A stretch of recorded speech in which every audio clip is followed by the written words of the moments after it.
দর্শক, হামের প্রাদুর্ভাবের আরো তথ্য নিয়ে ময়মনসিংহ থেকে যুক্ত হচ্ছেন সহকর্মী কাজী মোহাম্মদ মোস্তফা। মোস্তফা, ময়মনসিংহে হাম সংক্রমণের সার্বিক পরিস্থিতি কি আর চিকিৎসকরা কি বলছেন, বিস্তারিত জানাবেন।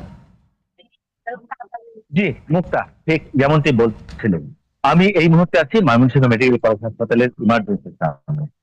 আমার ময়মনসিংহ হাম আক্রান্ত হয়েছে। ময়মনসিংহ আপনার গত 24 ঘন্টায় নতুন করে আরো 23 জন হাম আইসোলেশন ওয়ার্ডে ভর্তি হয়েছে। এই মুহূর্তে হাম আইসোলেশন ওয়ার্ডে 105 জন চিকিৎসাধীন রয়েছে। আপনাকে যদি জানিয়ে রাখি, আমি গত 5 দিনে কোনো মৃত্যুর খবর নেই, কিন্তু এই ময়মনসিংহ মেডিকেল কলেজ হাসপাতালে গত 17 মার্চ থেকে পর্যন্ত 51 জনের মৃত্যু হয়েছে। তবে অ্যাকুরেট হামে মৃত্যু হয়েছে এমনটি বলা যাচ্ছে না, কারণ হামের স্যাম্পল নিয়ে ঢাকায় পরীক্ষা করে তারপরে তথ্য আসে। এখনো পর্যন্ত হাম সন্দেহজনক ভাবে মৃত্যু হয়েছে, হাম সন্দেহে মৃত্যু হয়েছে। অর্থাৎ হামের সাথে তাদের নিউমোনিয়া এবং অন্যান্য রোগও তাদের মধ্যে ছিল, এইটাই চিকিৎসকরা বলছে।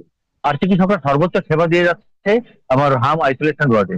এবং আপনাকে বলে রাখি, এই ময়মনসিংহ মেডিকেল কলেজ হাসপাতাল, এখানে ময়মনসিংহের 4 জেলা সহ জামালপুর, টাঙ্গাইল, কিশোরগঞ্জ, গাজীপুর, লালমনিরহাট, রংপুর জেলার রোগীরাও চিকিৎসা নিতে আসে।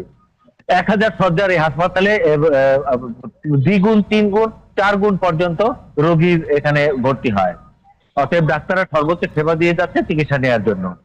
এই হচ্ছে আমার ময়মনসিংহের সর্বশেষ। জি মোস্তফা, আপনাকে ধন্যবাদ।